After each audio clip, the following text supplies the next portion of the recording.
Hello दोस्तों, आप सभी का स्वागत है अपने यूट्यूब चैनल पर। आज हम बात करने वाले हैं कर्नाटका चुनाव के बारे में। आज है भाई 10 तारीख और 10 तारीख को होने वाले हैं कर्नाटका में चुनाव।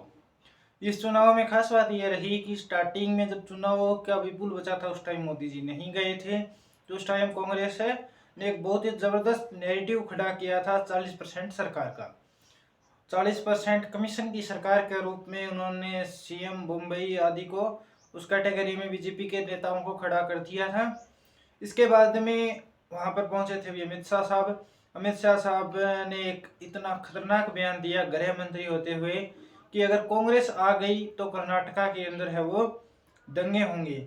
ये बयान शायद मेरे को लगता है एक आम आदमी को नहीं देना चाहिए, जबकि वो तो देश के न कि कर्नाटका के देश के गृह मंत्री होकर, क्योंकि गृह मंत्री या गृह मंत्रालय का ही काम होता है कि देश के अंदर न्याय व्यवस्था के बाद में शांति बहाली का काम होता है, वो गृह मंत्रालय का होता है। जबकि हमारा गृह मंत्री ही उसी चुनाव में जाकर इस प्रकार की बातचीत है वो कर रहा है, ये देखने योग्य बात है। उसके बाद में आए थे अपने जेपी नड्डा साहब। जो मोदी जी का आशीर्वाद है उससे कर्नाटक कहीं वंचित ना हो जाए। जेपी नड्डा साहब ने कहा था भाई मोदी जी का आशीर्वाद नहीं मिलेगा।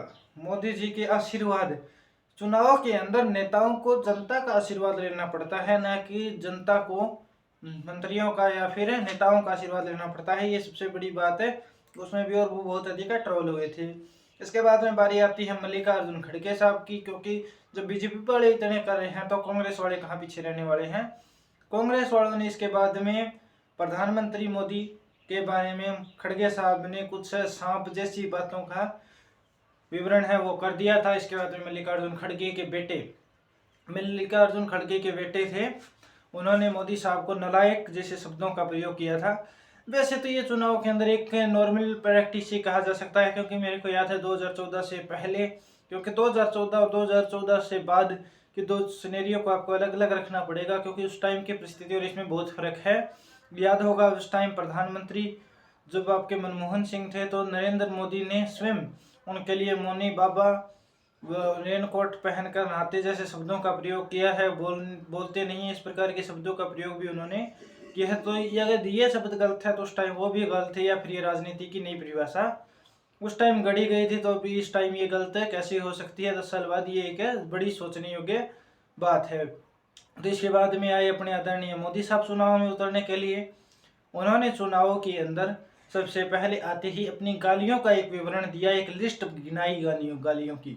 उस लिस्ट के अंदर उन्होंने बताया में से 91 टाइम जोर देकर उन्होंने एक स्पेसिफिक नंबर दिया है। 91 टाइम उन्हें क्या गालियां दी गई हैं। इसके बाद में आपके प्रियंका गांधी जो कि कांग्रेस की महासचिव है वो आई, उन्होंने कहा कि मोदी साहब आप सार्वजनिक जीवन में हो और यहाँ पर मेरे परिवार की गालियों की लिस्ट गिनाई जाए तो किताबों पे किताब है वो छप जाएगी। इस प्रकार का कुछ नैरेटिव उस दिन खड़ा हुआ था।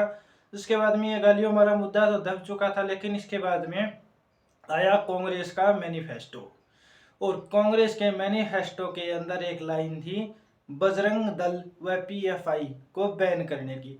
इन दोनों संस्थाओं को बैन करने की बात है। कांग्रेस ने क्या की, बीजेपी वालों ने पीएफआई को तो एक साइड छोड़ दिया और बजरंग दल को पकड़ लिया। बजरंग दल के सहारे उन्होंने अपना पूरा चुनाव है वो बजरंग बली के ऊपर शिफ्ट कर दिया। बजरंग बली की, बजरंग बली की।